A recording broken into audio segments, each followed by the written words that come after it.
it's Vilma, and as you probably know, Valentine's Day is just around the corner. And because Valentine's Day is about love and chocolate, and mostly chocolate, I thought I would show you my favorite brownie recipe today. Even if it's not Valentine's Day, you can make these because these are not just like Valentine's Day brownies. I just thought I would make them because Valentine's Day and February are about chocolate, so. This recipe is not originally mine, it is by Jamie Oliver. It's also vegan, but don't be intimidated by that because these brownies are the best brownies I've ever had in my life. They're just like perfectly chocolatey, very gooey, moist. I'm very excited to show you this recipe because it's my favorite and I hope you like it. And if you're excited, give this video a thumbs up and let's get baking. Even though these are vegan brownies, you don't need any weird ingredients. The ingredients you're gonna need are 2.5 deciliters of flour, 2 deciliters of sugar, 5 tablespoons of some kind of oil, and about 2.5 deciliters of the milk of your choice. Also, 3 big tablespoons of cocoa powder, and 1 teaspoon of vanilla sugar, 1 teaspoon of baking powder, and a pinch of salt. You also want to add about 200 grams of pecans and 200 grams of non-dairy milk. You're gonna divide the chocolate into two. 150 grams you're going to melt and 50 grams you're going to cut into chunks, just like this. Save a small handful of the pecans because you're gonna decorate the brownies with these. And the rest of the pecans, well, crush and cut them into pieces like the chocolate. So you have 50 grams of crushed chocolate, about 150 grams of crushed pecans, and 150 grams of melted chocolate. You also need parchment paper and an oven-safe baking tin. Of course, you also need a bowl, a tablespoon, and something to stir the dough with.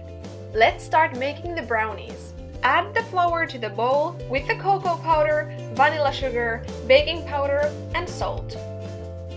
Then just stir all these ingredients well together before adding the sugar.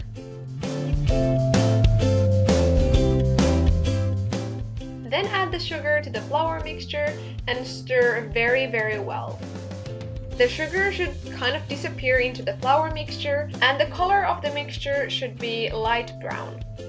Then measure 5 tablespoons of oil straight into the bowl. I usually get a mountain of dishes from baking, but this recipe is great because the only dishes you're gonna get are the few spoons and the bowl.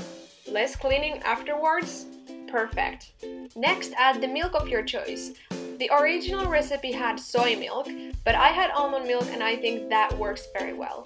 And surprise, surprise, it's time to stir and mix all this together. In my case, the dough was kind of stiff, so I added a little bit of water to make it a little bit runnier. But your dough might be just perfect. This might be the most satisfying thing in the world, because it's time to add the melted chocolate and it's time to stir, and yes, it's a serious business to get all the chocolate into the dough.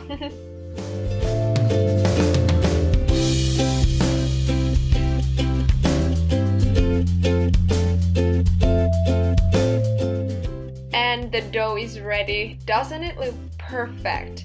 But it's not ready and it's almost perfect because now it's time to add the pecans and the chocolate chunks.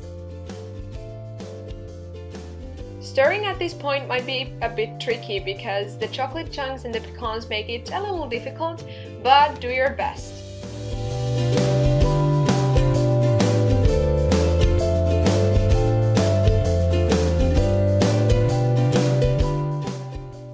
It's okay to taste it because gotta make sure that it's good. Now the only thing to do is to put the brownie batter into the baking tin, which is lined with parchment paper.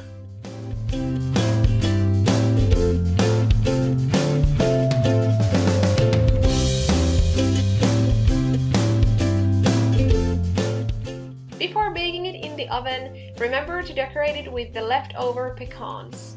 Put some of the pecans whole and some of them you can crush into some little pieces so it looks all Instagram worthy. When that's all done, bake the brownies in the oven for 25 minutes in 180 degrees Celsius.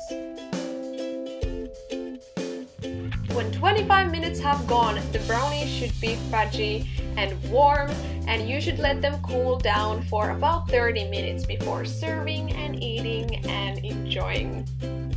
I always get my brownies to the cooling rack because the baking tin is still very hot, so they cool down quicker when they're on a cooling rack alone. So here are the ready brownies. If I had more time, I would let them cool more or even cool completely. And actually, I think these brownies are the best the next day. Have them in the fridge for overnight. But because we can't really wait for that long, and these brownies, they just like vanish very quickly, I'm just gonna cut right into them. How creepy was that? I'm just like taking a knife from somewhere. I'm just cutting these to squares, but you can even cut these into hearts if you want to. You can use a cookie cutter, but I don't have time, so I'm just gonna cut them into pieces and serve them like that. If this isn't called a holy brownie, I don't know what is.